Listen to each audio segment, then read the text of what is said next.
The U.S. Geological Survey says the quake was centered in the remote city of Namche, that is near the border with China. That town is considered to be the gateway to Everest. It struck at a depth of about 9 miles, which really is not deep at all, and it allows for the possibility of severe damage. And for some perspective, that's about the same depth as the previous earthquake that hit Nepal. That one killed more than 8,000 people less than 3 weeks ago. That country is still picking up the pieces clearly from that first devastating earthquake, and then this new one hit. Senior international correspondent Ivan Watson, he's tracking the very latest of what's happening there on the ground in Nepal. So, Ivan, it's evening now in Nepal. What will tonight mean for victims there?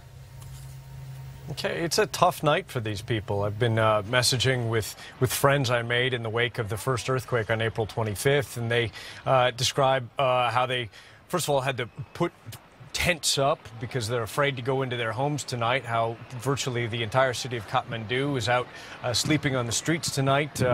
A repetition of scenes that I saw 2 weeks ago where people were sleeping, entire families in their cars or under sheets of plastic on the side of roads, anywhere that they could find an open space that wouldn't be in danger of something falling on them if the earth starts to shake again.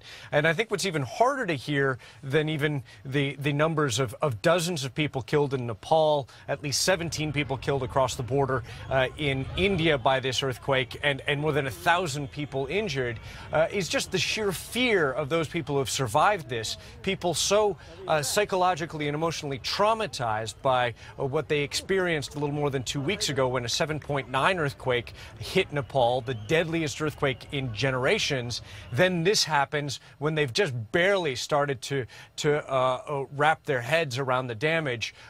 Less than 3 weeks later. So a very difficult night for people. If there's a silver lining here, it's that a lot of aid and assistance flooded in after the April 25th earthquake. There are search and rescue teams from the U.S., from other countries still on the ground, able to mobilize with the Nepalese workers, Indian Air Force helicopters that were out medevacing people. And so it was better, in fact, in some ways prepared for this than it was when the first earthquake hit a little bit more than 2 weeks ago.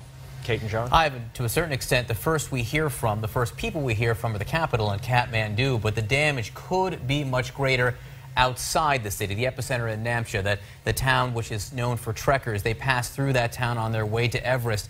How much longer do you think before we will know whether some of these outlying areas suffered devastation?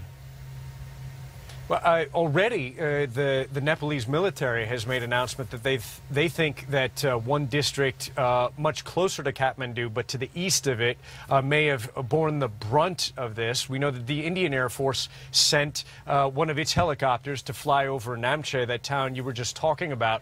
And we know that people from an Everest committee were trying to get communications out with Namche, which has been described to me as